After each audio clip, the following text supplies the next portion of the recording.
আসসালামু আলাইকুম এভরিওয়ান। নতুন রেসিপিতে সবাইকে স্বাগত জানাচ্ছি। ভিডিওতে একটা লাইক দিয়ে দিও প্লিজ। দেখে মনে হচ্ছে না কত লোভনীয়, আসলে খেতেও অনেক সুস্বাদু। ঝাল ঝাল গরম গরম এই চপ বা কাটলেট যেটাই বলো, একবার বানিয়ে দেখতে পারো, এটার ফ্যান হয়ে যাবে ইনশাল্লাহ। এত সুস্বাদু আর এত টেস্টি এই চিকেন চপটা। তোমরা এই চিকেন চপটা গরুর মাংস দিয়েও কিমা করে করতে পারো, খুব ভালো লাগবে বিকেলের নাস্তা হিসেবে। আর এইটার অনেক সুবিধা, এই চপটা ডিপ ফ্রিজে সংরক্ষণ করে রাখতে পারো, যে কোনো সময় ভেজে ভেজে খাবে। একবার তৈরি করে রেখে দিলে বিকেলের নাস্তা হিসেবে খুবই ফেভারিট একটি নাস্তা হয়ে যাবে ইনশাল্লাহ। অনেক মজাদার টেস্টি। আমি চিকেন চপের জন্য প্রথমেই কিমা করা মাংস নিয়েছি। এই যে মুরগির বুকের মাংসটাকে আমি কিমা করে নিয়েছি, এখানে প্রায় 500 গ্রামের মতো আছে। এখন এই কিমাটার সাথে বিভিন্ন মশলা মিশাবো। আমি আজকে ঘরোয়া মশলা দিয়েই এই চিকেন চপ বা কাটলেটটা তৈরি করে দেখাবো, আশা করছি ভালো লাগবে। আদা রসুন বাটা আমি যেহেতু একসাথে পেস্ট করি, এখানে 1 টেবিল চামচ দিয়ে দিলাম। আর এখানে 1 কাপ পরিমাণ পেঁয়াজ বেরেস্তা আছে, এগুলো দিয়ে দিলাম। তোমরা চাইলে কাঁচা পেঁয়াজটাও কুচি করে দিতে পারো, তবে পেঁয়াজ বেরেস্তা করে দিলে বেশি ভালো হয়।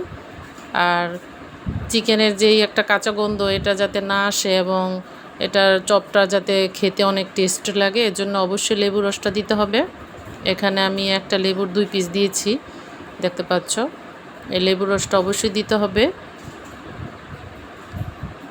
আমি ঘরে যে মশলা থাকে সেটা দিয়ে আজকে তৈরি করে দেখাবো। হলুদ, মরিচ এবং টালা জিরার গুঁড়ো দিয়ে দিচ্ছি, 2 টেবিল চামচ করে নিয়েছি আমি এখানে।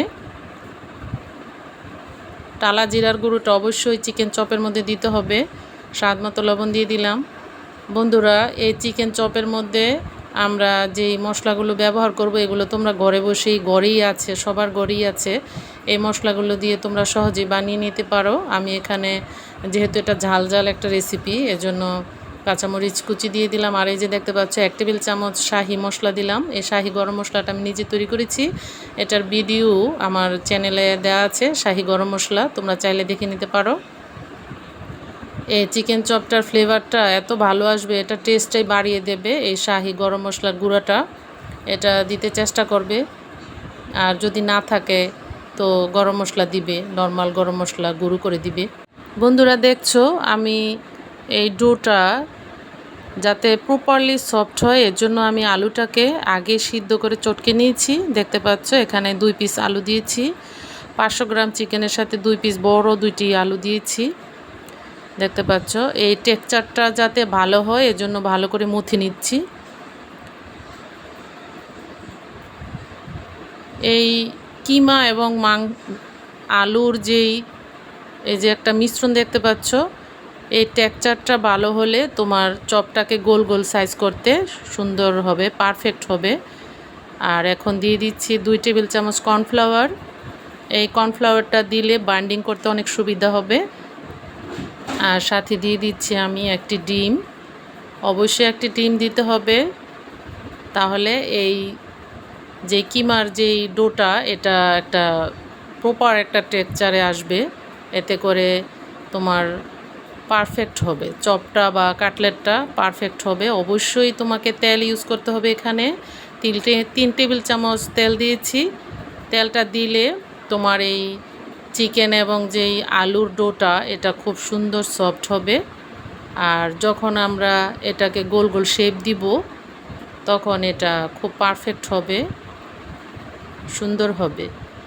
দেখতে পাচ্ছ সবগুলো উপকরণ আমি একসাথে মিশিয়ে নিচ্ছি। আরেকটা টিপস বলে দিই বন্ধুরা, তোমাদের কাছে যদি কর্নফ্লাওয়ার না থাকে তাহলে এখানে তোমরা ময়দা দিতে পারো, অবশ্যই ময়দা দিতে পারো, কোনো সমস্যা হবে না। এখানে মাংসের পরিমাণ বুঝে তোমাকে দিতে হবে। যদি ডিমটা অবশ্যই দিতে হবে, যদি ডিমটা না দাও তাহলে কিন্তু তোমার বাইন্ডিংটা সুন্দর হবে না। ভাজতে গেলে এই চিকেন আর আলুগুলো ক্ষয়ে যাবে। ভাজাটা পারফেক্ট হবে না, এজন্য অবশ্যই ডিম দিতে হবে। এই যে দেখতে পাচ্ছ খুব পারফেক্ট, টেক্সচারটা খুব সুন্দর হয়েছে। আর তেলটা দিতে চাইবে, তেলটা দিলেও টেক্সচারটা ভালো হয়। রেস্টে রেখে দিয়েছিলাম কিছুক্ষণ, এখন এটাকে কাটলেটের রূপ দিতে হবে। আমি তাই হাতে তেল মেখে নিয়েছি। কতটুকু পরিমাণ নিবে সেটা তোমার আইডিয়া করে নিতে হবে, তবে অল্প করে নিলে ভালো। ভাজাটা মুচমুচে হবে, সুন্দর হবে, ভিতরটাও ভালো ভাজা হবে। এজন্য আমি অল্প অল্প করে নিয়েছি। এই যে দেখতে পাচ্ছ, এইভাবে গোল গোল করে নিবে।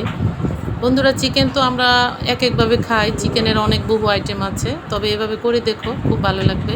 এটা একটা ভিন্ন রকম বলতে পারো এবং খুব টেস্টি। বাচ্চারা তো এই চপ জাতীয় আইটেমগুলো অনেক পছন্দ করে। বিকেলের নাস্তা এটা অনেক পছন্দ, আমার মেয়ে এত পছন্দ করে, এগুলো বাদ দিয়ে খায়।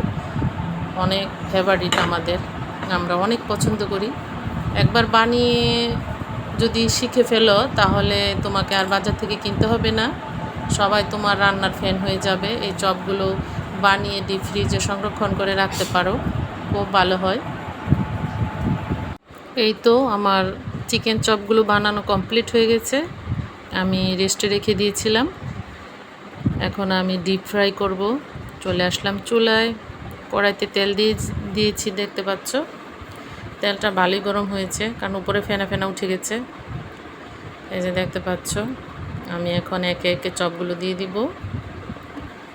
চুলার ফ্লেমটা প্রথমে এত বাড়িয়ে দেওয়া যাবে না, তাহলে উপরেরটা পুড়িয়ে যাবে আর ভিতরের লেয়ারটা কাঁচা থেকে যাবে। এজন্য চুলার ফ্লেমটা একদম মিডিয়াম করে রাখবে।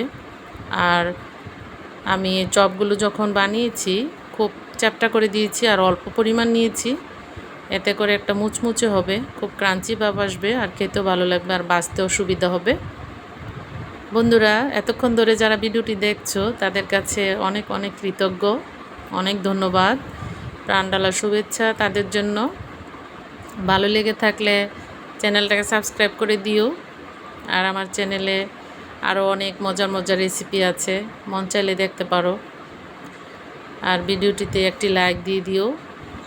দেখতে পাচ্ছ অসাধারণ, আর এটা এত মজাদার এই রেসিপিটি, আমি প্রায় এটা করে থাকি। এটা করে আমি ফ্রিজে সংরক্ষণ করে রেখে দেই, যখন মন চায় ভেজে ভেজে খাওয়া যায় আর কি। তোমরা পুদিনা পাতার রায়তা আছে, এই রায়তা দিয়েও খেতে পারো, অথবা টমেটো সস দিয়েও খেতে পারো। এই চিকেন চপটা বাচ্চারা তো অনেক পছন্দ করে, আমাদের কাছে অনেক ভালো লাগে, বড়রাও আমরা অনেক পছন্দ করি। অনেক মজাদার একটি রেসিপি, ঘরোয়া উপকরণে বাসায় বানিয়ে দেখতে পারো, খুব ভালো লাগবে। আর চ্যানেলটাকে সাবস্ক্রাইব করে দিও যারা নতুন বন্ধু আছো, আর যারা করে দিয়েছো তাদেরকে অনেক অনেক ধন্যবাদ। এটা লাইক দিতে বলো না প্লিজ।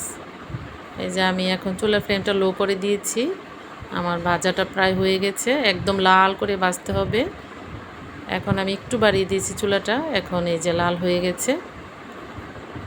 আমি একে একে সবগুলো তুলে নিচ্ছি। এই চিকেন কাটলেটটা মানে অনেক, কি আর বলবো, আমাদের অনেক পছন্দ। আর যে খেয়েছে সবাই খুব প্রশংসা করেছে, জিজ্ঞেস করেছে কিভাবে বানিয়েছি, অনেক পছন্দ করেছে। গরুর মাংস দিয়েও এই কাটলেটটা বানাতে পারো, অনেক মজা হবে, টেস্ট হবে। আর ভাজার পরে টিস্যুর মধ্যে নিলে আলগা যে তেলটা এটা চলে যায়, আমি নিতে পারিনি, ঝটপট। খুব সুন্দর, মাশাআল্লাহ, অসাধারণ কালার হয়েছে। এখন পরিবেশনের পালা। আর এগুলো এত মজাদার হয় যে মানে বাঁচতে দেরি, মানে সাথে সাথে শেষ হয়ে যায়, এজন্য এগুলো পরিমাণে একটু বেশি করতে হয়। রেসিপিটি কেমন লাগলো কমেন্টস করতে ভুলো না, মজাদার একটি রেসিপি। এই যে মাশাআল্লাহ, খুব সুন্দর হয়েছে, ভিতরটাও ভালো করে কুক হয়েছে, মাশাআল্লাহ। সবাই ভালো থেকো, সুস্থ থেকো, আল্লাহ হাফেজ।